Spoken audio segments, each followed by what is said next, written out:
buenos días o tardes a todas y todos y muchas gracias por estar aquí. Seguramente algunos de los temas que vamos a tratar hoy en la mesa pues habrá salido ayer en las mesas que hubo ayer.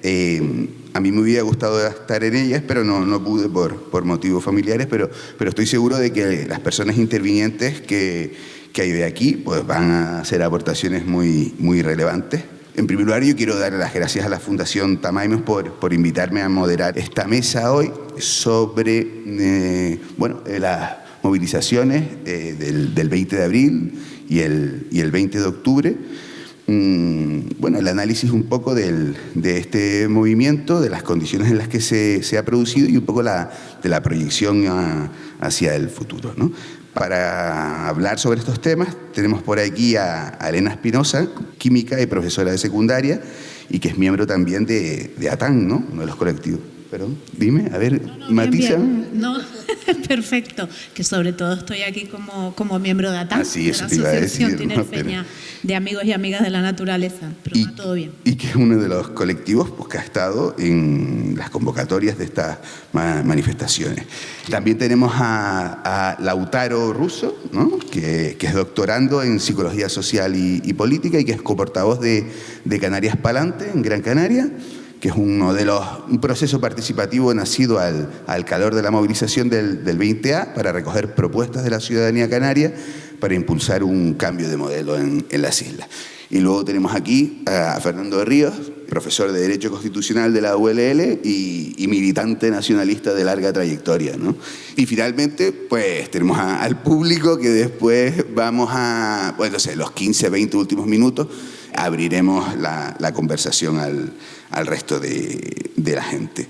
Yo quería plantear la primera pregunta así abierta. Yo tuve la sensación cuando comenzó todo este proceso, ¿no? de que el movimiento que canalizó en torno al 20A era un movimiento extremadamente abierto, ¿no? Yo cuando veía que Manos Daswani, los de las murgas y los colectivos, ¿no?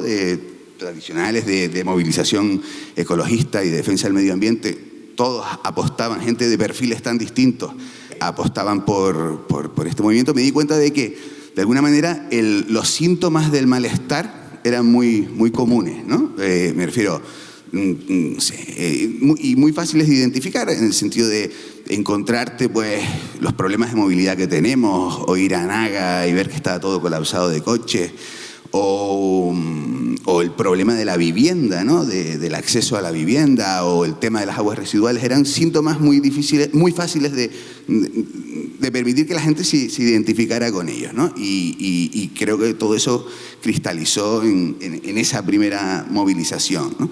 Sin embargo, hace poco hemos tenido esta segunda movilización y ha habido un número mucho más reducido de manifestantes, ¿no? Entonces yo quiero hacer un poco que reflexionen ustedes digamos, del 20A al 20, o cómo estamos, ¿no? Esa sería un poco la primera pregunta, ¿no?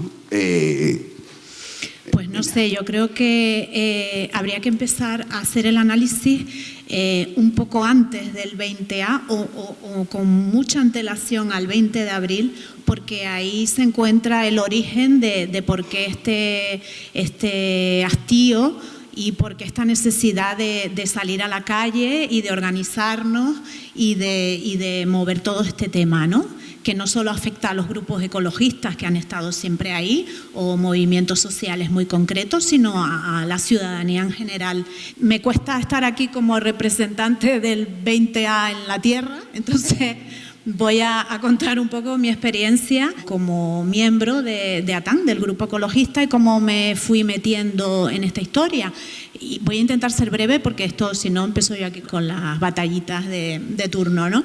Pero me gusta estar en esta sala porque me trae recuerdos, lo estaba diciendo ahora, de cuando hace casi 20 años estuve dando clase aquí, pero voy más allá. Y es que me vienen recuerdos de las movilizaciones del puerto de Granadilla, que nos reuníamos aquí. Yo creo que ese espíritu sigue vivo, aunque esté el puerto de Granadilla ahí hecho y vacío. Ese espíritu ha estado ahí. me doy un salto y también en Asamblea por Tenerife, que recuerdo las reuniones que se hacían aquí también. El origen fue la lucha contra el puerto de Granadilla. Me voy a dar un gran salto en la historia y me voy a ir a justo después del COVID, el Hotel de la Tejita. Me estoy centrando en Tenerife, ¿vale? Que ha sido mi experiencia. Cuando recuerdo que justo después que estábamos con las mascarillas, nos llegó la noticia de que 2 activistas se habían subido a las grúas del Hotel de la Tejita. Recuerdo que por la mañana lo leí y enseguida dije, hay que tirar para abajo. Yo vivo en Santa Cruz y entonces, bueno, nos organizamos un grupo de gente variada de diferentes asociaciones que vamos coincidiendo de aquí y de allá y nos vimos apoyando a aquellas 2 activistas que se subieron a la grúa para luchar contra una de esas construcciones aberrantes que todavía seguimos viendo en nuestro territorio, en Canarias en general. Eso permitió que nos pusiéramos, como grupo de apoyo, nos pusiéramos en contacto personas muy diversas que no nos conocíamos a lo mejor hasta ese momento, otras sí, pero que compartiéramos experiencias y compartiéramos lucha. Después de aquello, recuerdo que alguien propuso, oye, ¿y si nos adelantamos a este tipo de situaciones en las que parece que siempre tenemos que improvisar y salir en contra, batallar contra algo que ya está formulado y ya está en camino? Si nos adelantamos y nos reunimos, éramos 6 o 7, a ver qué zonas de Canarias o de la isla podemos poner en valor y empezar a trabajar para proteger a priori, no a posteriori. Ese mismo día, en una tarde, vimos que se anunciaban las obras del puertito de Adeje, de Cuna del Alma. Ahí ya no hubo otra que otra vez actuar a posteriori, ¿no? Ahí dijimos, pues vamos a hacer una asamblea vecinal allí, en el mismo puertito, vamos a bajar y vamos a ver cuál es el sentir. Y bueno, la sorpresa, y esto lo nombro como novedad del movimiento ciudadano y de la capacidad de aglutinar gente, como sorpresa nos vimos que no se reunieron 4 vecinos ni pocos de nosotros, es que se juntaron 500 personas en aquella primera asamblea en el puertito de Adeje. Es más, un poco que teníamos que disimular porque no habíamos comunicado la reunión. ¿Quién convoca? No sé. En fin, allí empezamos a tomar nota de todas aquellas personas que podían aportar algo a aquella lucha en concreto. Y lo cito también como algo importante, porque venía gente que te decía, mira, yo puedo hacer documentales, yo puedo hacer, pues no sé, recuerdo un colectivo de arquitectas, gente que venía con experiencia en el tema de arqueología. Fue de lo más variado, gente conocida, pero muchísima gente que no conocíamos y de la cual cogimos contactos, ¿no? Eso ya empieza a crear una masa crítica. Luego, bueno, ya sabemos de otro tipo de proyectos como el Circuito del Motor, ahí ya empezamos a reunirnos en concentraciones, manifestaciones, también con el tema del puertito de Adeje, y luego gente que de repente te sorprende porque toma la iniciativa en la acción directa no violenta. Por ejemplo, cuando de repente te enteras que hay una acampada en el puertito de Adeje también. Eso no parte de una organización de grupos ecologistas, aunque sí que había gente, por supuesto, también de grupos ecologistas ahí, pero es un poco el fenómeno de que se vayan produciendo brotes, no sé si llamarlos brotes, de activismo contagioso. Estoy intentando hacer un resumen. Si me enrollo mucho, me cortan, porque yo me emociono. Después de esto de la acampada del puertito, que ya sabemos, supongo que conocen, bueno, que derivó en en varias paralizaciones cautelares del proyecto, empezamos ya con la cuestión del 20 de abril.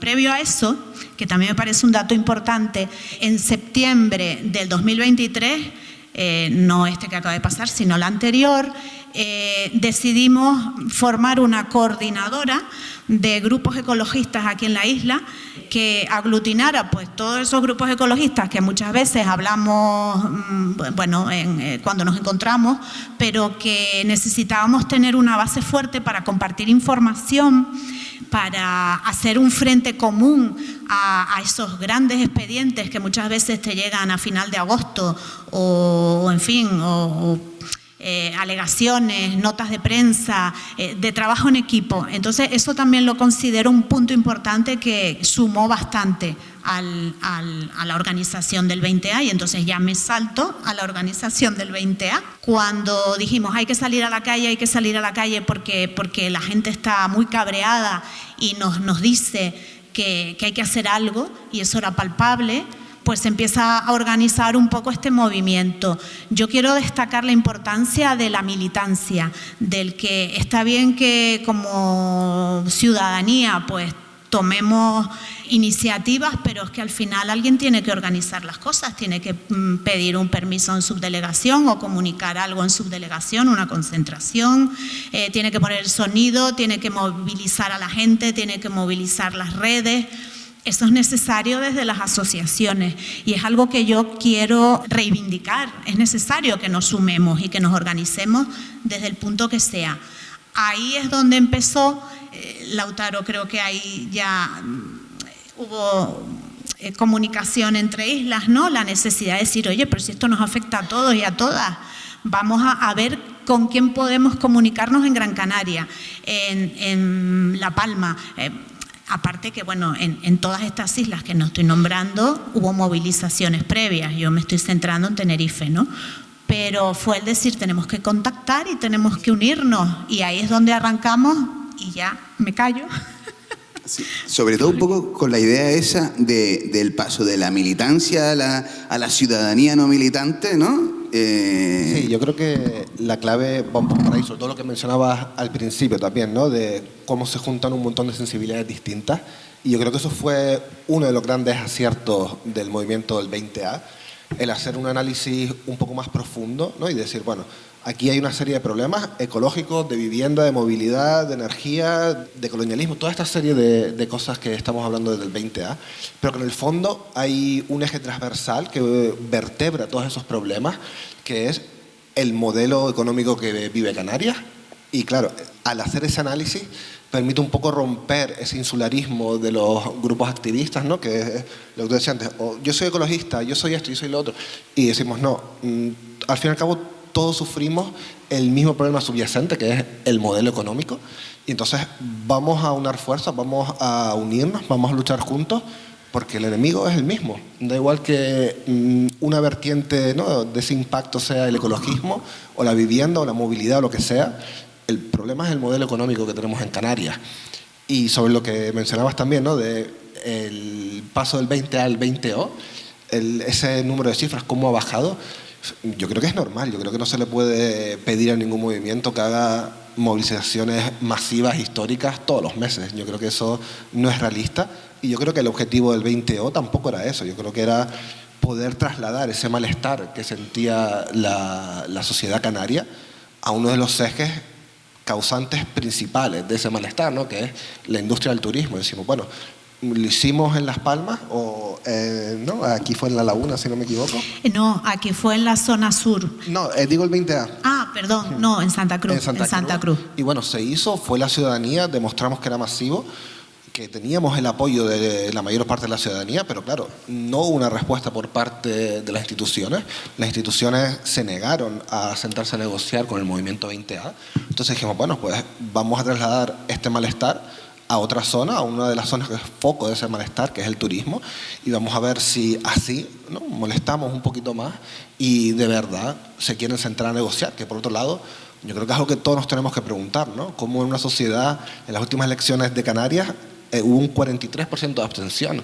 Yo creo que con esa cifra tan preocupante, lo que deberíamos hacer es reivindicar la participación ciudadana, pero parece que se está intentando lo opuesto, que es ocultarla o utilizarla de forma partidista para sacar medidas que no cambien nada.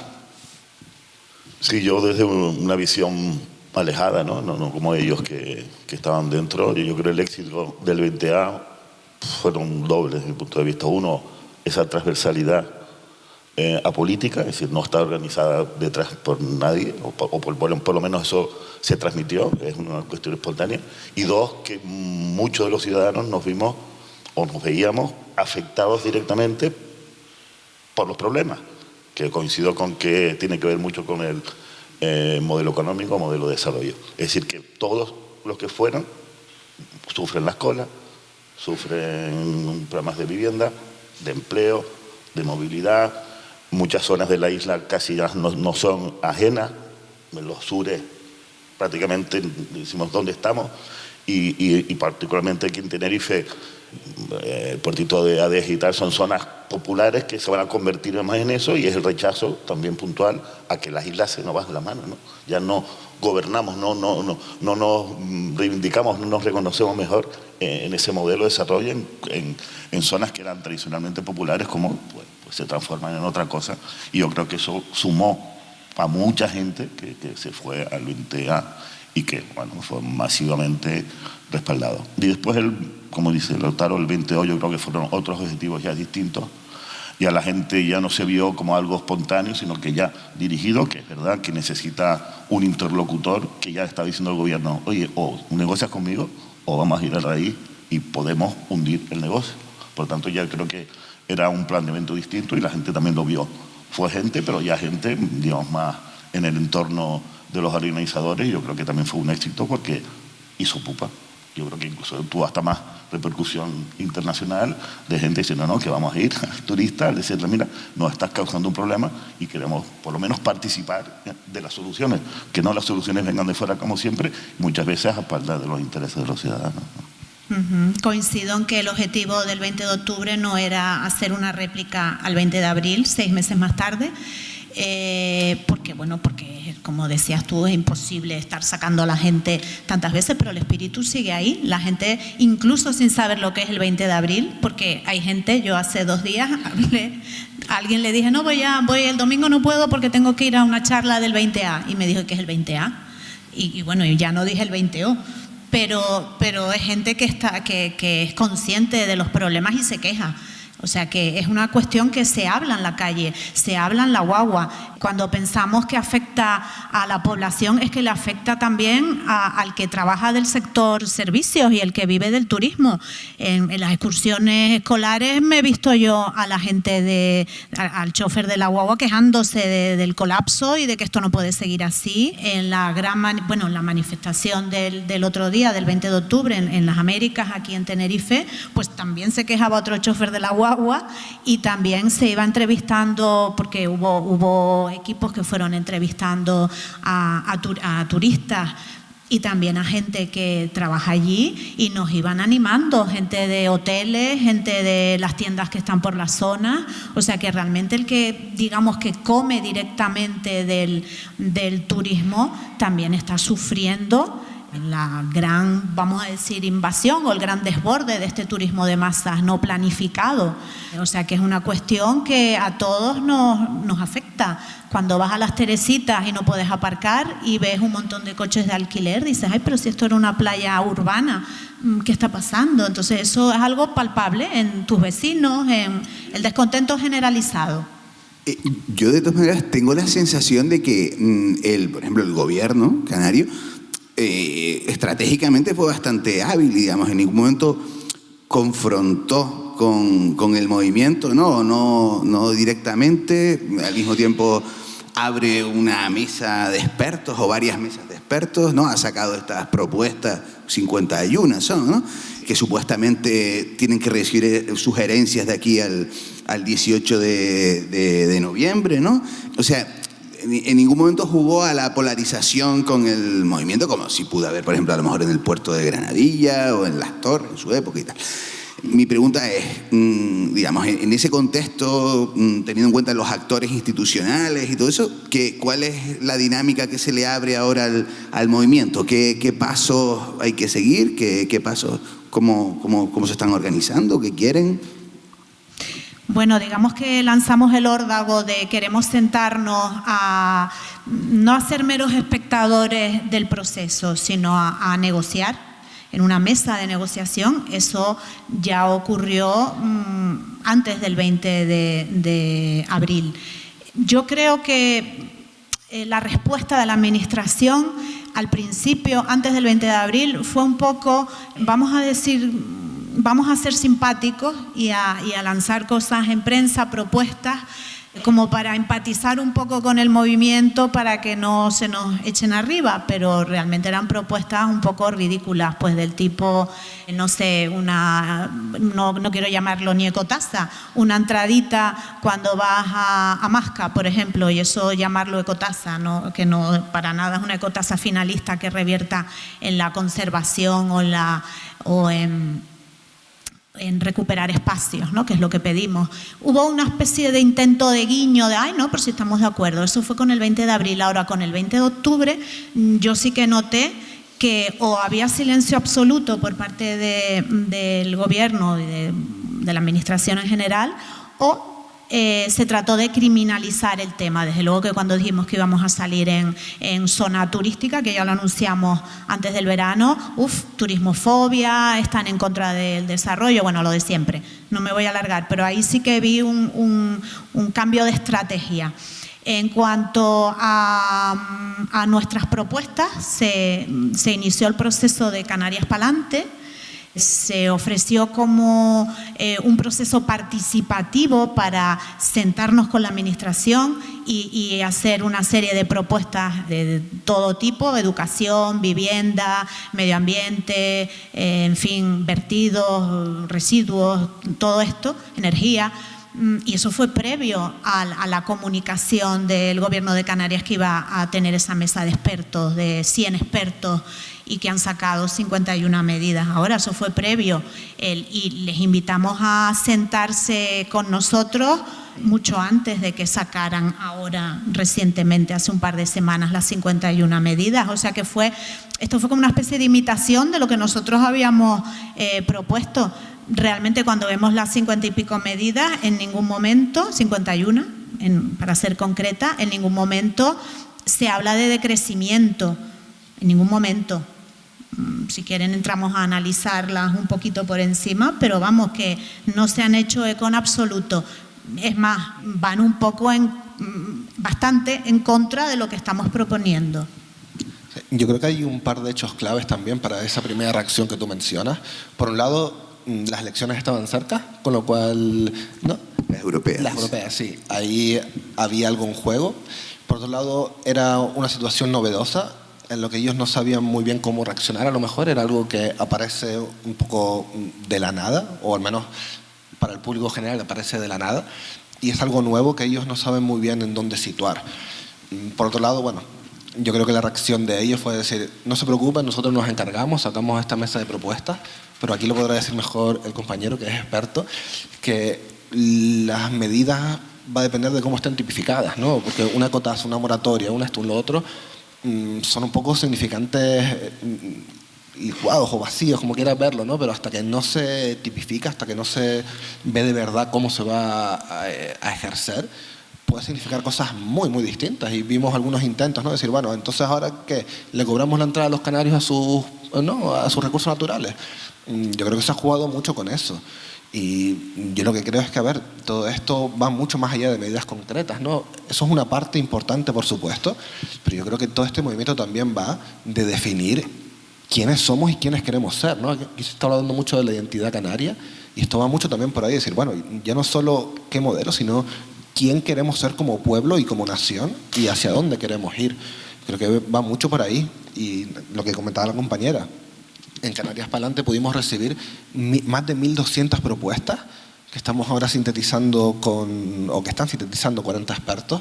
Yo la verdad que no me meto ahí porque no sé de leyes, pero bueno, si nosotros sin medios y sin recursos podemos hacer eso, ¿por qué el gobierno, con la cantidad de recursos que tiene, es incapaz de crear un sistema verdaderamente participativo que empodere a la población canaria a tomar las riendas de su futuro y de lo que quiere ser? Yo creo que incluso no solo es el gobierno, yo creo que es el sistema, porque todos los partidos están desconcertados con el movimiento, porque unos gobiernan ayuntamientos, otros cabildos, otros la comunidad autónoma, otros el Estado, y ninguno ha dado respuesta.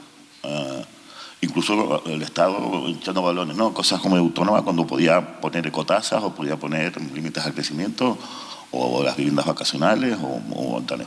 Y yo creo que los partidos están viendo venir cómo evoluciona el movimiento para tomar decisiones ellos mismos, ¿no?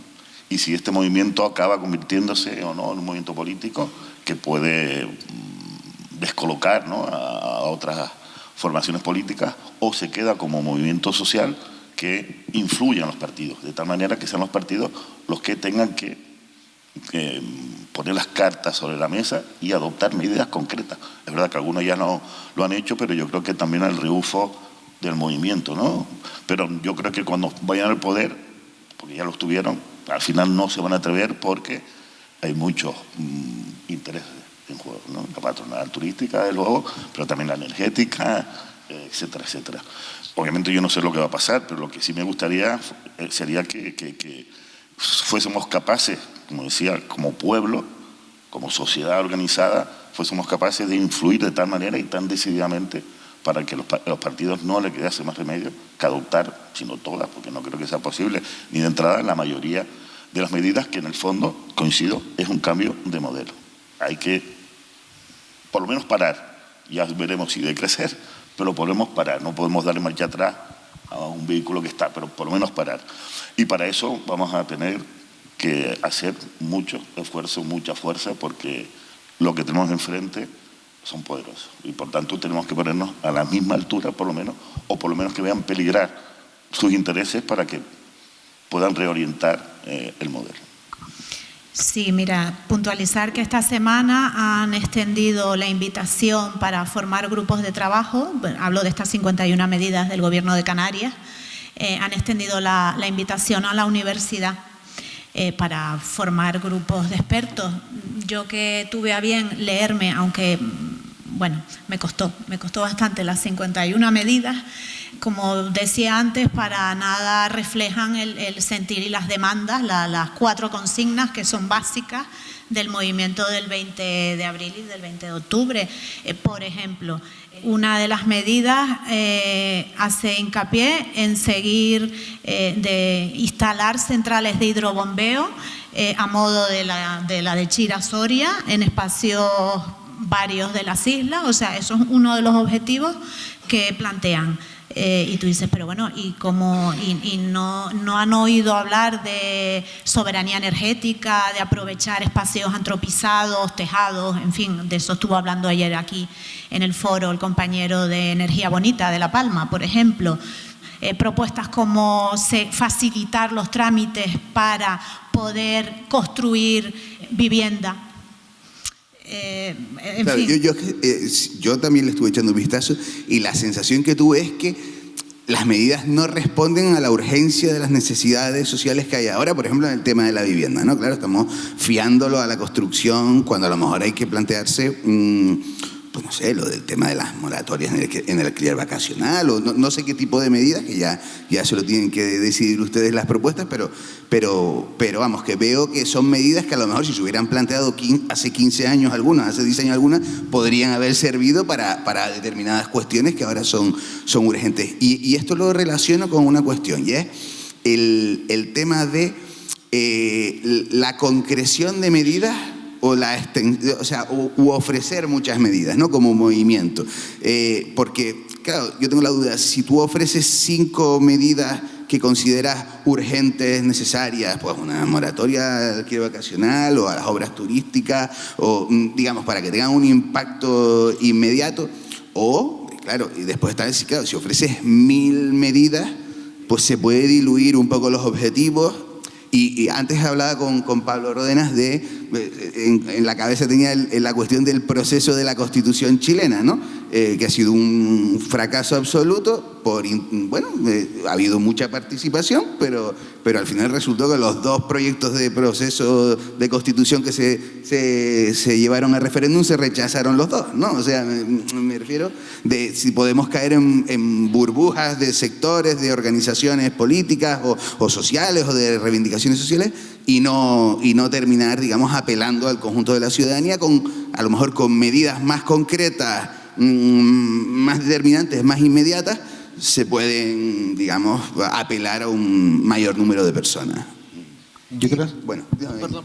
No, y ya la última cosa, la calidad de las propuestas que se hacen, ¿no? Me refiero, estamos hablando de temas muy serios como el modelo económico, todo ese tipo de cuestiones que claro que cómo nos aseguramos también de la calidad y la capacidad de esas propuestas de generar consensos y apelar a la gente. Yo quiero hacer una pequeña matización porque creo que no soy la persona indicada para responderlo. Yo creo que tenemos un catedrático de Derecho aquí y vamos a aprovechar para escuchar su opinión. Hemos recibido en Canarias Parlante 1.200 propuestas ciudadanas, que hay un equipo de 40 personas formadas que están sintetizándolas para poder dar pie a una serie de medidas concretas que probablemente no serán 1.200, pero que se darán a conocer el 30 de noviembre en un evento que será aquí en la Universidad de La Laguna. Y dicho esto, sé que le doy paso al compañero que sabrá más que yo de... Hombre, las 1.000 propuestas no las conozco, pero hay 5 o 6 que son las potentes, ¿no? Limitar el crecimiento poblacional, cambiar el modelo económico, por lo menos el de las RUP. No podemos seguir estando en la Unión Europea al ritmo de la Unión Europea en unas islas, pues sería cambiar de modelo de la Unión Europea por el del PTU, países y territorios de ultramar, que nos permitiría ir a nuestro ritmo, al ritmo que queramos, que ese, yo creo que al final es la medida más importante. Vamos a parar, vamos a sentarnos en planificar entre todos, no los grupos de presión, no los grupos económicos, a dónde queremos ir. Yo creo que es la finalidad del movimiento. Vamos a intentar priorizar vivienda, pero no como el decreto ley de vivienda del gobierno, vamos a crear viviendas donde quiera, porque se está cambiando la planificación necesaria por un urbanismo de proyectos que ayer se dijo. No, ¿cómo vamos a construir viviendas en medio de un campo de suelo rústico? Como lo decían ayer, hay paradas de guagua, hay centros de salud, o solo vas a favorecer al dueño del terreno, del solar, o al constructor, ¿no? Lo que tienes que hacer es darle soluciones a la gente, no a sectores concretos. Y después lo de las ecotasas es obvio, es decir, que las medidas están y depende de decisión política. ¿Lo queremos o no lo queremos? Algunas tendrán más obstáculos jurídicos, pero modificando todas las normas se pueden modificar. Claro, pero las 5 o 7 medidas, pero las 1.000, o sea, lo que me refiero, porque cuando tú vas a una mesa de negociación, a lo mejor hace falta identificar las 5 o 7 con las que se identifique la gran mayoría de la población canaria. Mira, yo creo que hay que distinguir entre los lemas generales, ¿no? Que como bien decía Fernando, pues ecotasa, moratoria, limitar la venta de viviendas a no residentes. Pensemos que 1 de cada 3 viviendas en Canarias, pues el año pasado se vendió a capital extranjero. Protección de espacios naturales, pero eso es como muy genérico, muy general. Eso es lo que te cabe en el cartel cuando quieres hacer campaña, ¿no? Y tienes que ser breve. Cuando se reciben todas estas... Teníamos de plazo hasta el 31 de julio, o sea, piensen 20 de abril, hasta el 31 de julio, una vez que se conformó el proceso participativo Canarias Palante y se le dio publicidad y bombo y platillo a través de las organizaciones convocantes del 20A, en las que volvemos a coincidir, y al público en general, lo que se pretendía es que no solo presentaran propuestas grupos de expertos, porque también sabemos dónde tenemos que tocar cuando queremos propuestas desde la parte técnica, ¿no? Y especializada, sino que fuera la ciudadanía en general la que contara su experiencia en cuestiones de todo tipo, desde sanidad, energía, residuos. Entonces, cuando ves de ahí salieron esas 1.200 propuestas. Cuando las estudias, yo no las he visto todas. Nos dividimos, hay un grupo de voluntarios y voluntarias, en fin, hay gente trabajando sobre el tema, hay de todo tipo, pero es verdad que en ese vaciado no quieres quitar, digamos, la aportación de alguien que está contando su experiencia en su barrio, en su comunidad de vecinos y que realmente te está describiendo un problema. Ahí hay bastantes propuestas y luego también hay otras mucho más técnicas y más profundas. Entonces, con ese vaciado, aprovecho que vamos a trabajar el 30 de noviembre en la Facultad de Periodismo, aquí en la Universidad de La Laguna. Queremos hacer una reunión, lo llamamos todo el mundo junto, en la que vamos a coincidir de manera presencial, porque de alguna manera ya estamos no voy a decir cansadas, porque nos abre la puerta a podernos reunir entre islas, por ejemplo, a la forma virtual, pero vamos a hacer una reunión presencial con grupos de trabajo bien organizados y bien facilitados para debatir sobre esas medidas que se van a presentar el 30 de noviembre. Les invito a que se apunten, hay un formulario de inscripción para durante esa mañana del 30 de noviembre, pues reunirnos y sacar todo eso y empezar ahí a trabajar con propuestas serias.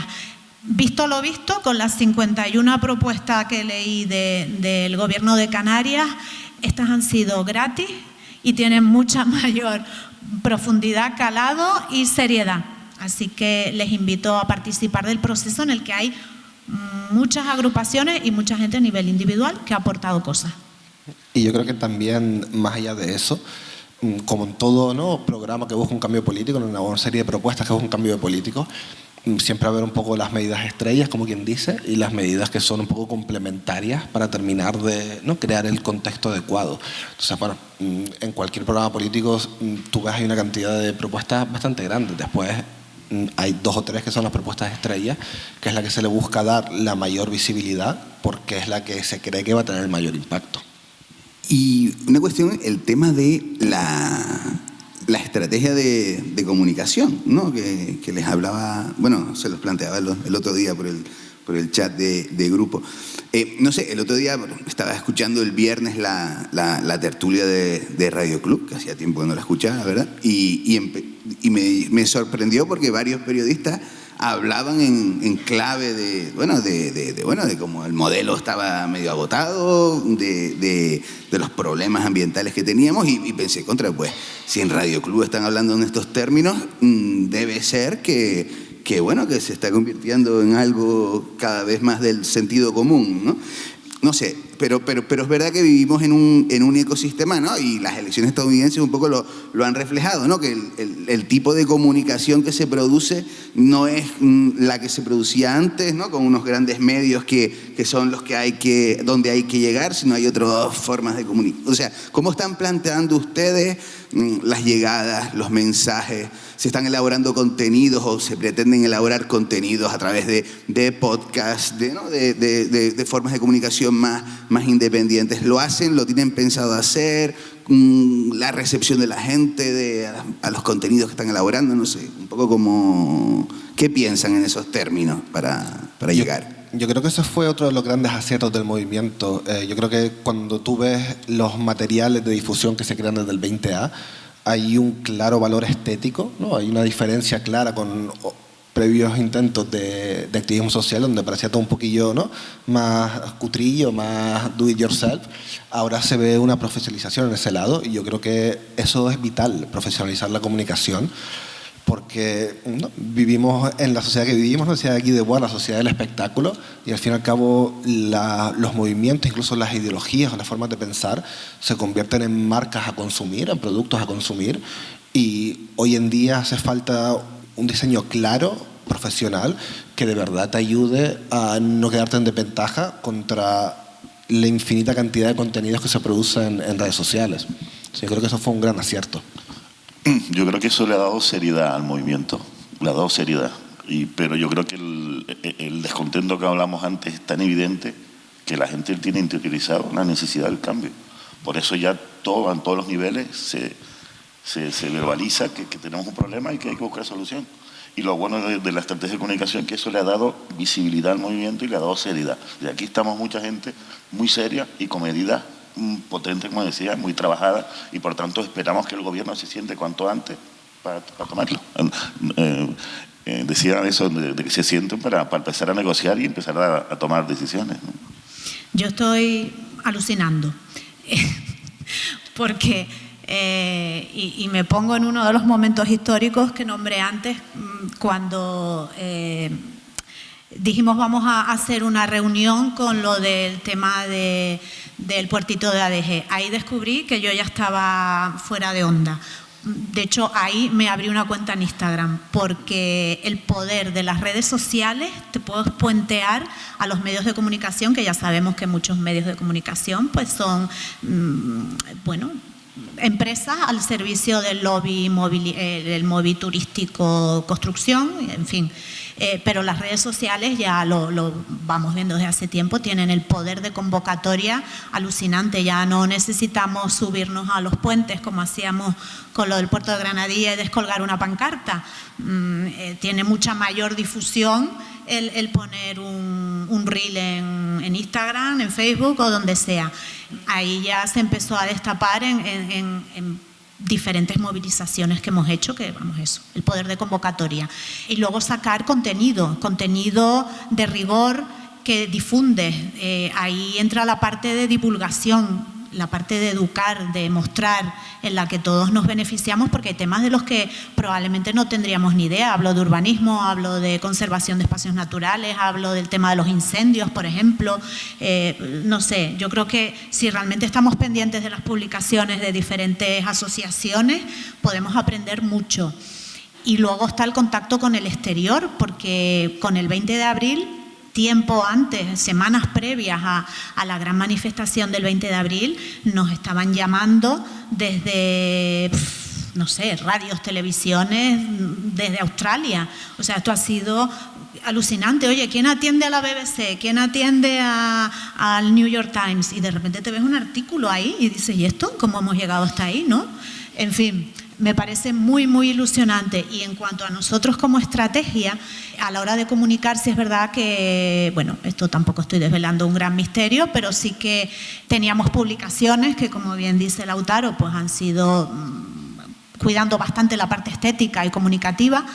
Pues a lo mejor decíamos, pues tal día, a tal hora, lanzamos desde todas las islas esto y lo otro, y así ha ido caminando y así se ha ido difundiendo como con una estrategia comunicativa para que tenga mayor alcance. O sea que todo esto está más que estudiado, y sigo repitiendo que gratis, porque realmente si tú diseñas una campaña para organizar todo lo que hemos organizado, sería, pues no sé, el coste de todo este trabajo de voluntariado y de gente con ilusión y con ganas, pues nos ha salido gratis, o bueno, o poniendo, es verdad que siempre ponemos nuestro tiempo, que eso también vale, ¿no? Y dinero. Y una cosa que el tema del dilema, que es una cosa que ha estado ahí presente siempre, el dilema ante el turismo, ¿no? Ante cómo relacionarse con el turismo, y porque está claro que por un lado pues te pueden acusar de turismofobia, y están las fotos del otro día de la manifestación estas, ¿no? Claro, pero por otro lado está claro que cualquier manifestación de ese tipo, donde haya turistas de por medio y manifestantes, tiene un alcance mediático internacional muy potente. Y ya vemos, por ejemplo, no sé, el presidente de la patronal hotelera, pues diciendo que, hombre, que él está a favor de algunas de las cosas que se están planteando. O sea, que te das cuenta que hay sectores a los que les da miedo realmente que se le presione al turista, ¿no? No sé, cómo... No, entre no parecer que estás haciendo eso, que te pueden acusar de cales borroca, ¿no?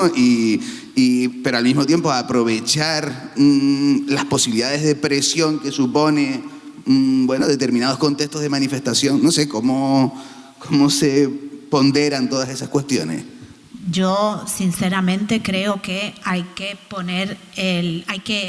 señalar los problemas y que somos demasiado buenos. Ahora que nombraste la Cale Borroca, no es que yo quiera hacer apología del terrorismo ni de la violencia, ni mucho menos, pero yo recuerdo el día que ilegalizaron Batasuna, a mí me pilló en San Sebastián y me levantaron la terraza donde me estaba tomando una caña y me quemaron las mesas. Si yo comparo, que no quiero comparar, pero bueno, con que hay una manifestación que se ha comunicado previamente en subdelegación de gobierno, donde en el caso de aquí de las Américas aparecía la playa, porque la playa es nuestra y tenemos que vivirlo como algo que es nuestro y tenemos derecho a ocupar la playa. Y se vende como que 2 turistas se quedaron aislados y estaban incómodos mientras cogían sol porque estaban rodeados de gente, y eso es turismofobia y hemos acosado al turista. Pues sinceramente, que se levante, si está incómodo, que se vaya un poco más allá y que espere 2 horas para seguir cogiendo sol. Es que menos, ¿no? De todas formas, durante la manifestación hubo gente informando a los turistas, contándoles los problemas que tenemos con los residuos, con los vertidos, con que se estaban bañando en mierda, y perdón por la expresión, pero es la realidad, y muchos turistas empatizaban porque también están viviendo esa realidad en sus lugares de origen. Es como si yo me voy a Venecia y me coge una manifestación y voy en un crucero y me doy cuenta de que la población está harta de la gentrificación y de los cruceros. Pues muchos turistas empatizan con nosotros, y los que no, pues no. En fin, que una manifestación y una protesta consiste en eso, no ir con pañitos calientes, ¿no? Sí, yo creo además que el movimiento siempre ha dejado claro, ¿no?, que se va en contra del modelo turístico actual, no del turista concreto. Y por otro lado, la batalla, ¿no?, por la hegemonía cultural, por la narrativa, por cómo se enmarcan los movimientos, siempre va a estar ahí. Hagas lo que hagas, la otra parte siempre va a intentar, ¿no?, usarlo en tu contra, intentar ponerlo, manipularlo de cierta forma para que parezca algo negativo. ¿Significa eso entonces que nos tenemos que quedar quietos y movilizados sin poder hacer nada? No, yo creo que hay que seguir para adelante y hay que seguir luchando, y hay que hacer esa lucha también, ¿no?, por la hegemonía cultural, por la batalla, por la narrativa. Incluso, ahora que mencionas lo de la foto de los turistas, ¿no?, salió en todos los medios. Una pena que no salieran todos los medios también la foto posterior de los turistas dándole la mano a los manifestantes y diciendo como que está todo ok, que no pasa nada, que ellos nos entienden y nos apoyan. Entonces, por un lado está eso, ¿no?, que hagas lo que hagas, siempre lo voy a intentar dar la vuelta para intentar hacerte quedar como el malo. Pero eso hay que asumirlo y hay que hacer estrategias alrededor de ese hecho. Y después está también que el modelo actual turístico no está revirtiendo en la sociedad lo que está ganando. Son trabajos precarios, más exclusividad de zonas como las playas, que prácticamente no podemos entrar, etcétera, etcétera. Y eso el sector lo sabe, y por eso hay algunos intentos de intentar llegar a acuerdos, porque saben que no están dando, no está habiendo retorno a la sociedad canaria de lo que se está llevando el turismo. Y eso es lo que reivindicamos ya, que si hay una actividad que está monopolizando la economía, que por lo menos haya retornos y que contribuya al desarrollo, pues apostando por el medio ambiente, apostando por empleos de calidad, con las que eligen, etcétera, ser los camareros, que no hay camareros, decirse, pues, suban los salarios, que es un problema que sabemos cómo se resuelve. Lo que pasa es que quieren seguir explotando y seguir teniendo márgenes comerciales o económicos muy altos, pues, reviertan a la sociedad y tengan a los canarios contentos, que verán que las cosas cambian. Y yo creo que es mucho más perverso incluso que eso, y probablemente mucha gente no lo sepa, pero la turoperadora TUI, por ejemplo, ellos cobran una ecotasa a los turistas que vienen a Canarias, y ese dinero se queda en Alemania para ellos, y eso ahí es que ellos tengan más medios que las instituciones canarias para poder lidiar con todo ese tema. Entonces, si eso ya se está cobrando, ¿qué daño le va a hacer al turismo real? Si eso ya lo están cobrando, pero se está quedando en Alemania, ¿por qué eso no revierte en Canarias? O impuestos de sociedades, que las matrices están en otros lados y pagan los impuestos de sociedades en otros lados. Es decir, que Canarias está recibiendo muy poco de una actividad que nos está asfixiando. Por tanto, lo que reivindicamos es eso, que haya más retorno de esa actividad en Canarias, limitándolo por un lado, pero también que se vean que invierten en sectores que están sufriendo por el turismo. Antes nombraste el supuesto guiño que nos hacían desde la patronal hotelera, y es que me llamó la atención, porque es que hasta en los guiños se equivocan un poco, porque bueno, pero Marichal decía en unas declaraciones que leí en el diario.es, bueno, no me acuerdo dónde las leí, decía que sí, que estaba de acuerdo con cosas del movimiento, y una de ellas era el cobrar para la entrada a los espacios naturales. O sea que hasta ahí llegó el entender lo de la ecotasa finalista que pedimos, ¿no? O de que es necesario construir nuevas viviendas, vivienda social, ¿no? Construir. O sea que realmente yo creo que tenemos que extender nuestra labor de divulgación y educación a la clase político-empresarial. Tendremos que organizar un campus de verano o de Navidad, no sé, para realmente llegar y que sepan exactamente qué es lo que estamos pidiendo, ¿no? En fin, y con respecto, perdón, que ya termino con esta parte de lo que la prensa y los medios de comunicación criminalizan. Recuerdo cuando en Barcelona se manifestaron en verano, costaba encontrar un artículo que te hablara realmente de la movilización y de por qué salían a la calle en Barcelona y en Cataluña en general, porque lo que te aparecía es que unas manifestantes dispararon con pistolitas de agua a unas personas que estaban allí en una terraza, que vamos, que ves la foto y dices, pues igual hasta les vino bien con el calor. En fin, que esto del sensacionalismo no solo se ve aquí, se ve en todos lados, que interesa. Bueno, voy a abrir un poco el tema de las intervenciones al público. Voy a ir con el micrófono. Sí, si quieres voy yo. Bueno, vas tú. Ven.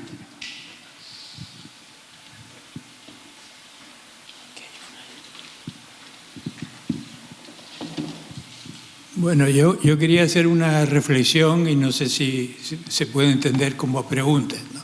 Para mí lo que ocurrió el 20 de abril y antes del 20 de abril es un punto de inflexión, pero en el aspecto cultural. Es decir, la sumisión ante el modelo turístico, el modelo económico, el modelo político, social en Canarias, de admisión resignada de lo que hay, eso se rompió en la opinión pública, no tanto en la opinión publicada, a partir del 20 de abril. Eso creó un desconcierto. Las semanas antes se dieron cuenta que iba en serio, la opinión pública cambiaba y el sistema institucional se dio cuenta ya tarde. Y eso les ha creado una encrucijada, porque lo que están haciendo es maniobras de despiste. Todas estas pequeñas reuniones, justo antes del 20 de octubre, se reúnen las instituciones y los grupos de trabajo para sacar un documento al día siguiente del 20 de octubre, etcétera, etcétera, ¿no? O esos comunicados de que coincidimos con algunas cosas, pero no con otras. Están en una encrucijada, pero el movimiento ciudadano por un cambio de modelo también está en una encrucijada. Y este es el problema. Y eso es lo que ha pasado en estos 6 meses y en lo que va. Y me parece a mí que lo que hace falta es crear ya les propongo el nombre, lo acabo de decir, modelo ciudadano por el cambio por el cambio de modelo. Digo modelo, movimiento ciudadano por el cambio de modelo. Donde esté pluralistamente organizada todo el conjunto de organizaciones que están trabajando y que hagan un plan de corto, de medio y de largo plazo, porque cambiar un modelo social, económico, político, ecológico, cultural, no es una cosa ni de un año, ni de 2, ni de 3. Hay que establecer una alternativa de medio y largo plazo.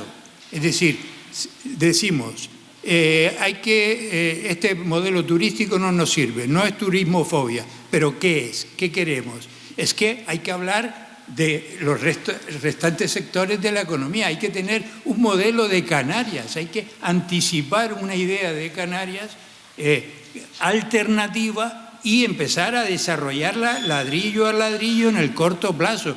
Porque si no, las medidas estrellas, ¿en qué orientación están? Las medidas estrellas son los ladrillos más importantes para los cimientos de un movimiento que va a tener que durar un lustro, por no decir una década, etcétera. Porque es una cosa que hay que verla a muy largo plazo. Y del movimiento institucional no se puede esperar nada. No van a hacer lo contrario de lo que quieren hacer. No van a hacerlo, no nos engañemos. Los partidos del Parlamento, del sistema parlamentario, no van a hacer nada en sentido de crear consensos en el Parlamento que vayan en esta dirección, porque ya lo han dicho, tasa turística no se ha votado, aunque haya un partido que se desmarque u otro, la resultante es que el sistema institucional y parlamentario y partidista no va a apoyar nada. Entonces, solo queda el movimiento ciudadano. Los movimientos ciudadanos, ese punto de inflexión y la posibilidad de que esa inflexión se vaya trasladando a otros sectores que no sean solo el de la opinión, que sean también sectores organizados, que sean también sectores que presionan por otro turismo, no extractivista, como el que tenemos ahora, etcétera, ¿no? Entonces, pienso que no hay tanta información como se ha dicho desde la mesa. La sociedad canaria en este momento, aparte de los que están organizados y que trabajan para el 30 de noviembre, la información que fluyó ya no fluye como hubo en aquel momento. Hay mucha desinformación, y desinformación es desconfianza, es descrédito. O sea, no se puede jugar con el capital que se acumuló en el 20 de abril, y hay que trabajar en todos los frentes. Entonces, yo creo que hace falta un planteamiento espacial en todos los sectores de la sociedad y temporal, en el corto, en el medio y en el largo plazo. Perdón. ¿Empiezo yo?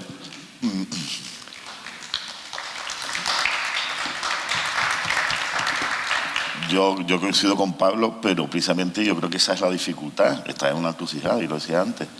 Si va a quedar como movimiento, va a dar el paso, pero es muy difícil que desde ese movimiento se pongan esas bases, porque no, lo dirán ellos, pero no creo que sepan o puedan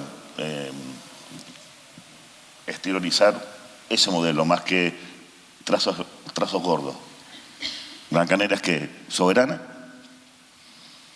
una Canaria independiente, una Canaria ecologista. Yo creo que ahí sí, pero ¿qué? Y ahí empiezan los problemas. Pues eso todos hemos estado de acuerdo, pero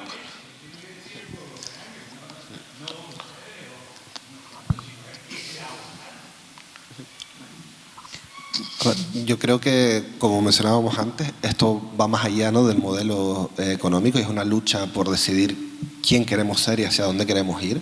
Yo creo que eso es algo que todos tenemos claro, que todos estamos intentando un poco dilucidar, incluso en eventos como este, ¿no?, que se habla de qué es la identidad canaria. Yo creo que es un proceso en marcha. Por otro lado, sobre medidas concretas, te doy la razón. Obviamente no basta con decir qué no queremos, también tenemos que decir qué es lo que queremos. Y en ese sentido, como mencionamos antes, el 30 de noviembre se darán a conocer las propuestas concretas que se pide, ¿no?, y que, como mencionabas también, vienen de la ciudadanía, como decía la compañera Elena. Son 1.200 propuestas que llegan desde la ciudadanía, y que ha habido un ejercicio de síntesis para poder trasladarlas a un marco político-jurídico. Y luego, obviamente sí, una vez que se publiquen o se den a conocer esas medidas el 30 de noviembre, va a haber que hacer un nuevo ejercicio de comunicación para hacer llegar esas propuestas al grueso de la población. Obviamente hay más dificultades que antes, porque hay muchos medios que antes nos daban bombo que han dejado de dárnoslo, pero bueno, habrá que seguir luchando y habrá que seguir encontrando maneras de poder ser tan o incluso más efectivos de lo que fuimos el 20A. Yo, de hecho, creo que sí que hay una medida, al margen de que ni en esta mesa, ni a lo mejor el 30, a lo mejor no, afirmo, el 30 de noviembre tampoco vamos a encontrar la cuadratura del círculo, pero hay una cosa clave que es cortoplacista y de éxito, que es la moratoria. No podemos seguir creciendo, o sea, para empezar a hablar y sentarnos a hablar todos los agentes que intervienen en este cambio de modelo, es básico parar. No podemos seguir creciendo de la manera que estamos creciendo. Eso ya de entrada, yo creo que cumplir con ese gran objetivo ya es bastante ambicioso. Bien, yo quería comentar, bueno, en realidad es incidir en lo que están diciendo. Claro que es difícil. Claro que tenemos que llegar a toda la sociedad canaria, por supuesto, pero esto no es fácil. Una cuestión de entrenamiento. Un pueblo colonizado como el nuestro, que no tiene cultura participativa ninguna, que no tiene espacios para participar, para debatir, que no se le permite expresar determinadas opiniones o plantear determinados asuntos, porque enseguida alguien te cae arriba, bien canario compañero o bien de otro territorio, porque eso no toca ahora, o eso no es el tema, eso es muy radical, eso es muy... Llevamos 30 años, bueno, y ustedes más, porque tienen más años que yo, con ese problema. Entonces, esto es un entrenamiento. El 30 de noviembre es una propuesta más para sentarnos, no solo especialistas, sino gente que a lo mejor no puede regar. Y esa gente tiene que estar en esos espacios, porque las discusiones tienen muchas dimensiones y tienen que abordarse desde el punto de vista profesional, pero también desde el punto de vista de quien lo vive. Así acercamos a la gente. ¿Por qué es tan importante el 30 de noviembre? Porque hemos conseguido que más de 70 organizaciones de las 8 islas se encuentren en un espacio. No sé si en la izquierda canaria anteriormente hay experiencias así, pero desde luego esta es potente. Entonces, me da un poco de rabia que nosotras mismas, las personas que estemos aquí, le exijamos tanto a este proceso, le exijamos tanto al movimiento de Canarias tiene un límite, le exijamos tanto al proceso de Canarias Pa'lante. Es agotador. Y creo que no es respetuoso, o sea, que nos lo exija los hoteleros o que nos lo exija yo que sé quién, vale, pero que nosotros mismos nos estemos exigiendo tanta, en fin, tanta medida, tanta concreción, tanta perfección, no es sano, ¿vale? Eso no ayuda. Lo que hay que hacer es a todos los entornos que ustedes tengan, profesionales, familiares, lo que sea, hacerles partícipes de este proceso, que se metan en las redes, compartir información, que vayan al encuentro del 30, y que a su vez hagan presión en sus sectores para que este debate se ponga sobre la mesa. Y lo que comentabas de la estrategia de comunicación y tal, las compañeras y los compañeros son unas auténticas máquinas, o sea, están haciendo cosas súper creativas, súper impactantes sin tener formación en esas, o sea, están uniendo sus cabezas para sin medios y con un montón de problemas que tienen a nivel laboral, familiar, tal, porque estamos las personas soportando un montón de sobrecargas que el sistema no asume, los cuidados de nuestros mayores, horas extras en los trabajos, en fin. Y aún así tienen la capacidad de crear contenidos y de hacer un periodismo, que por cierto, te lo digo que tú lo sabrás porque tu sector, que el periodismo canario es una farsa, o sea, es una pena, salvo algunas excepciones. Esta gente está haciendo toda esa labor de difusión tan potente sobre un debate tan importante que hay ahora mismo sobre la mesa, ¿vale? Y que está siendo sin o sea, totalmente distorsionado por los poderes. Entonces, por favor, no nos exijamos más a nosotros. Bueno. Y ya todo se irá, pues iremos construyéndoles todo el mundo juntos y poquito a poco.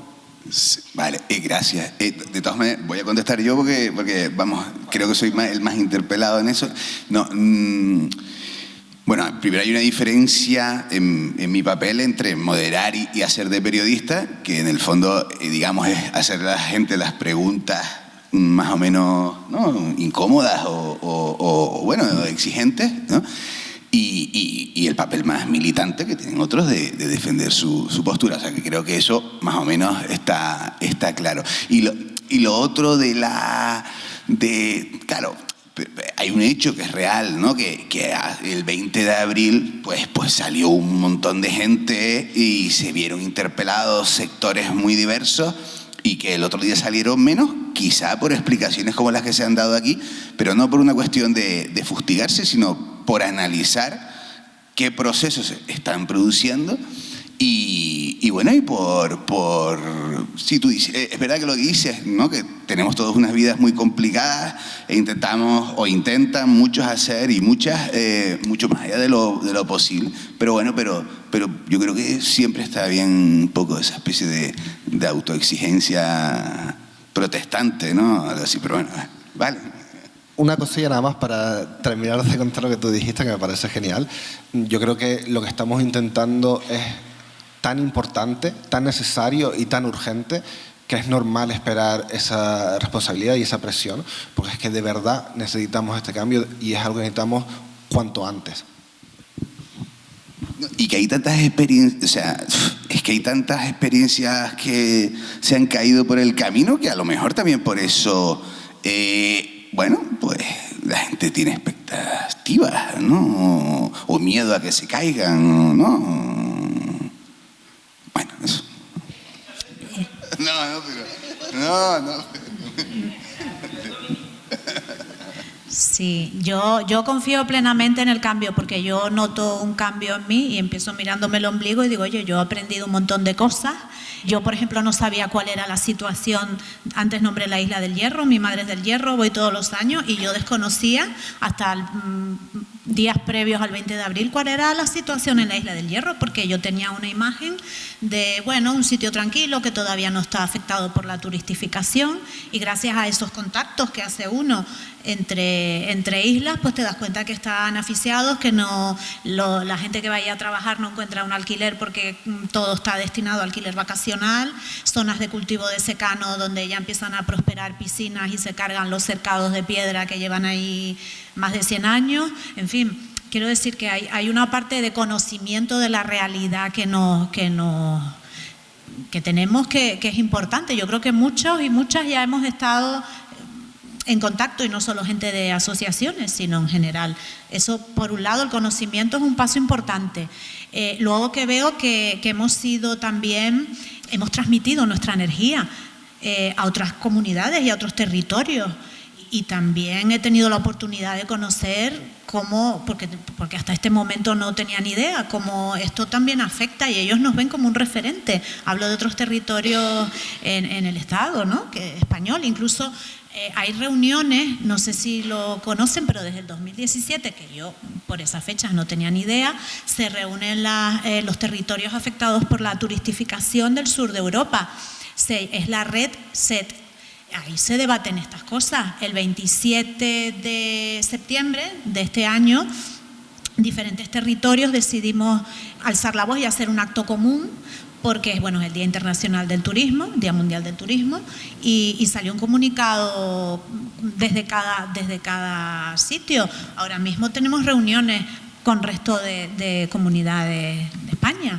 O sea que esto es una cosa que se contagia y los problemas son los mismos. Y la fuerza y el pasarse información es importantísimo a nivel de grupos y a nivel de ciudadanía. Creo que es algo de lo que se está hablando y se está hablando bastante. Esto ya es un paso adelante, al margen de que saquemos medidas más o menos lustrosas o no, pero se habla y se siente. Parte del cambio está en los sentimientos, de esto los sociólogos entienden mucho. Yo aprovecho, que no lo he hecho hasta ahora, para en esto de las estrategias de comunicación, contarles que desde ATAN estamos haciendo un podcast, La Trinchera Verde se llama, está disponible en diferentes plataformas, Spotify, etcétera. En La Trinchera Verde llevamos ya, yo creo que va para 5 años, tenemos 50 programas. Tenemos programas grabados en las manifestaciones del 20 de abril y esta del 20 de octubre está por salir esta semana, que estábamos editándolo, y tenemos cuestiones sobre cómo llegar, por ejemplo, entrevistamos a gente muy variada de aquí a nivel local, nacional, internacional, y tuvimos un programa hablando del neuromarketing. Cómo llegar a la población, cómo nos explicamos que gane Trump, por ejemplo, cómo podemos hacer para hacer campañas más efectivas. De esto tenemos un programa y tenemos muchísimos. Les invito a que consulten la Trinchera Verde, lo buscan y es otro espacio más de divulgación y de intercambiar ideas, porque les diré que, por ejemplo, de un programa que hicimos en verano, contactamos con gente del País Vasco, de Cantabria, de Barcelona, que están en lucha y que no nos conocíamos. Y ahora mismo estamos intercambiando propuestas e información. Sí quería preguntar una cosa, que tú que trabajas sobre el tema de las extremas derechas, ¿no? El peligro de que el malestar no lo canalicen, digamos, fuerzas democráticas, organizaciones democráticas, sino que lo terminen, ¿no? Sí, yo creo que además es algo que ya hemos visto que ha pasado con las manifestaciones de Ruiz Rumán, que están ahí copiando los lemas para intentar atraer a toda esta gente. Eso va a pasar, eso está claro que siempre es un problema. Para mí el mayor miedo no es tanto ese tipo de manifestaciones, que como hemos visto con los números son muy minoritarias, son prácticamente inexistentes. Para mí el verdadero problema es que el decolonizarnos no implique convertirnos en una nueva potencia colonizadora. Es decir, no podemos que al nosotros liberarnos pasar a oprimir a otros para poder conseguir nuestra liberación. Y yo creo que eso es algo que tenemos que ser muy conscientes y que tenemos que ir siempre haciendo el ejercicio consciente de ir luchando contra eso. Es decir, bueno, vamos a luchar por ser una nación empoderada, decolonizada, pero que eso no sea como consecuencia o como resultado de tener que ejercer la misma violencia a otros territorios, o incluso dentro de nuestro propio territorio. Yo coincido con lo que dices tú, ¿no? Y precisamente lo bueno es que se está organizando, ¿no? Lo malo sería tener que ir a rebufo de esa situación. Si estamos organizados ya solo podemos ver venir y por tanto intentar solucionarlo a través de eso, de políticas que eviten reiterar comportamientos anteriores y por tanto dictatoriales o vulnerador de derechos viejos y nuevos. Coincido plenamente. Exacto, yo creo que se trata de romper los marcos, no de cambiar la posición que ocupamos dentro de esos marcos.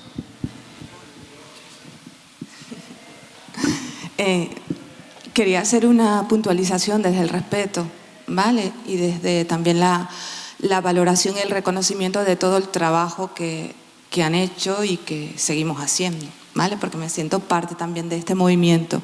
Se habló de que que era un movimiento, o que somos un movimiento apolítico.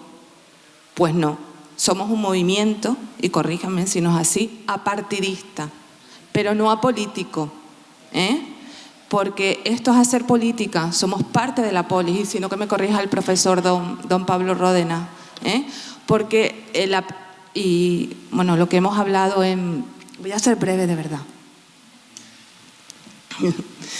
Se ha hablado de identidad canaria, incluso antes que se estuvo hablando de la lengua, de cómo nos expresamos, ¿vale? La perversión del lenguaje también, el monopolio, ¿no?, de determinados conceptos y de términos. Pues no, somos un movimiento apolítica y hacemos política y apostamos por un cambio social y un cambio de modelo. Pero eso es hacer política también. Otra cosa es cómo participamos en la sociedad, que una forma es a través de partidos políticos. No somos un movimiento partidista o vinculado a un partido o a partidos concretos, ¿vale? Repito, sí, hacemos política. Totalmente de acuerdo. Aunque partamos de asociaciones, por ejemplo, como la mía, ATAN, que dentro de sus estatutos habla de que es apartidista, también hay movimientos ahora mismo de otros grupos que intentan sentarse y llegar a acuerdos vinculantes, asambleas ciudadanas vinculantes. De todo esto se está hablando mucho, no solo aquí, con sindicatos y con la administración y con el gobierno, ¿no? O sea, hay gente trabajando en esa línea. Por ejemplo, se me viene ahora a la mente las compañeras de Rebelión Científica, pues se están sentando ahora con los sindicatos. O sea que todo este trabajo de fondo es necesario y que nos sentemos todos y todas. El ser humano es un ser político. Por tanto, si se mueve en sociedad, en colectivo, va a ser política, desde luego. Y por eso yo decía antes que si es partidista o no es partidista, que obviamente es apartidista, pero una de las consecuencias es que se pueda convertir en un movimiento, si no partidista, que interactúe electoralmente con partidos políticos, que es una decisión que tendrá que tomar el propio movimiento, obviamente. La experiencia nos dice que muchas veces de movimientos sociales potentes surgen iniciativas interesantes a nivel político, y yo no lo veo como algo malo ni desagradable. Yo creo que todo puede convivir y que puede haber gente que se quiera a lo mejor dar ese salto y bueno, será su decisión y será válido. Después también está el otro movimiento que querrá decir, bueno, nosotros seguimos desde el activismo y también es válido. Y por otro lado quiero agradecer a la compañera por hacer esa matización que me parece muy necesaria y muy correcta. Pero eso sí que la duda de que un movimiento ciudadano termine desembocando en una nueva iniciativa política. O sea, digamos, hay experiencias de del sabor agridulce que a veces puede quedar en eso. No sé, me acuerdo, no sé, el tema en su época un poco de Asamblea por Tenerife, si se puede, 15M, Podemos, o sea, que me refiero, los riesgos entre, ¿no?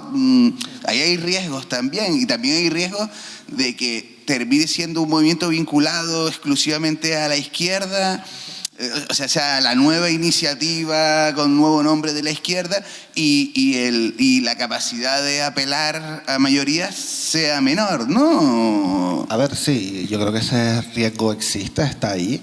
Por otro lado, es una situación hipotética que todavía no se ha planteado. Yo creo que tenemos problemas mucho más urgentes, mucho más reales y mucho más presentes. Y a mí particularmente me interesa más centrarme en lo que sabemos que sí es así y no en situaciones hipotéticas de lo que puede pasar en el futuro. Yo creo que la urgencia ahora es lo que está pasando aquí y no lo que podría llegar a pasar si se dieran diversos casos. Yo creo que el decir el movimiento terminó o concluyó o derivó en que se forme tal partido o tal otro, no lo veo del todo acertado. Yo creo que el movimiento es el movimiento, es independiente de que luego haya personas X que a mí me parece que de manera acertada pues decidan pasarse a hacer política activa, no sé, o de partidista, sí, para no liar los términos.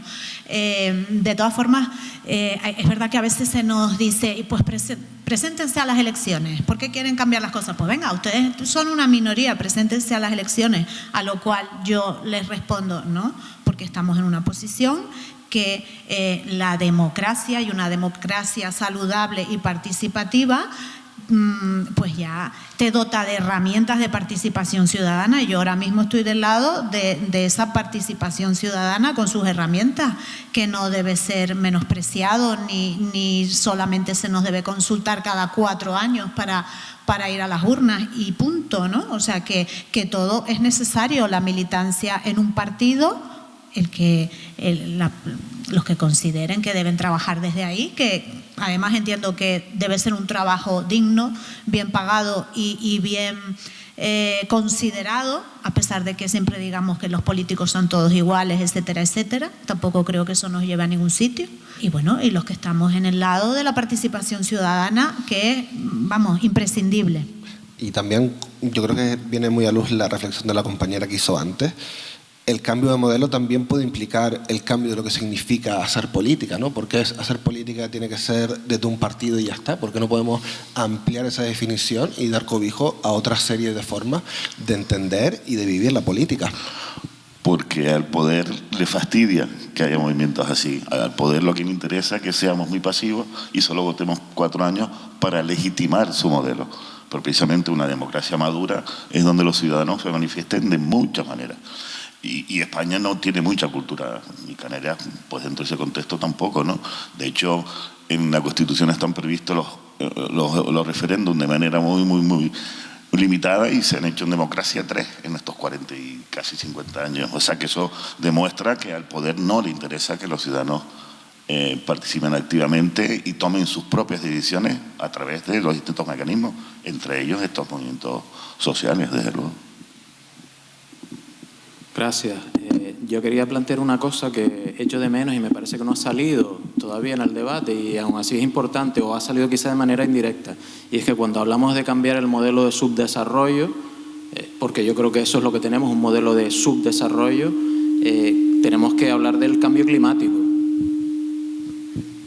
El cambio climático está ahí y nos impone unos tiempos y unas obligaciones porque en el cambio de modelo nos jugamos la supervivencia. Y creo que no es exagerado esto que digo cuando vemos lo que ha pasado estos días en el Levante, en la península ibérica, ¿no?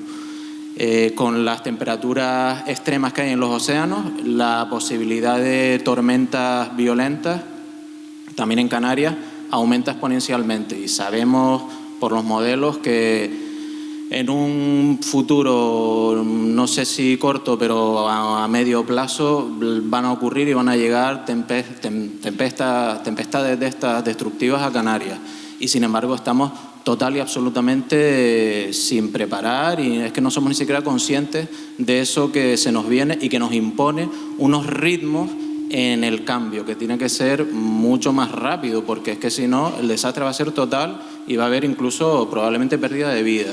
Entonces creo que este es un tema que puede servir como asunto muy de peso en el relato para defender este cambio de modelo de subdesarrollo en el que no solo nos jugamos el bienestar de la población, por si fuera poco, sino que nos jugamos el que podemos seguir viviendo aquí en estas islas. Y creo que, insisto, en el ejemplo de lo que ha ocurrido en Valencia y otros sitios, es, vamos, una alerta y un aviso que nos tenemos que tomar muy en serio. Totalmente de acuerdo. Realmente yo creo que vamos remando en sentidos como contrarios. Bueno, creo no, remamos en sentidos contrarios. Yo recuerdo consultar en clase, yo doy tecnología, consultar en clase el visor de GraphCam hace años ya, donde estaba recogido el riesgo por inundaciones precisamente con el cambio climático y el avance del nivel del mar, y riesgo de avalanchas también y riesgo volcánico.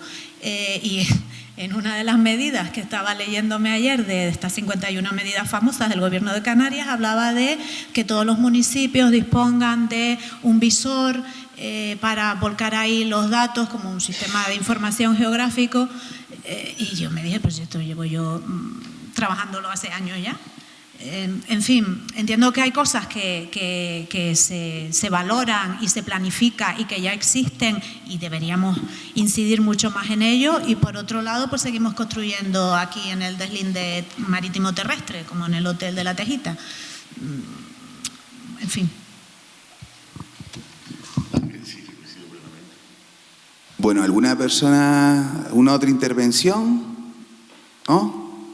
Bueno, pues entonces vamos cerrando. Muchas gracias por la participación y nada, cerramos el foro y hasta la próxima.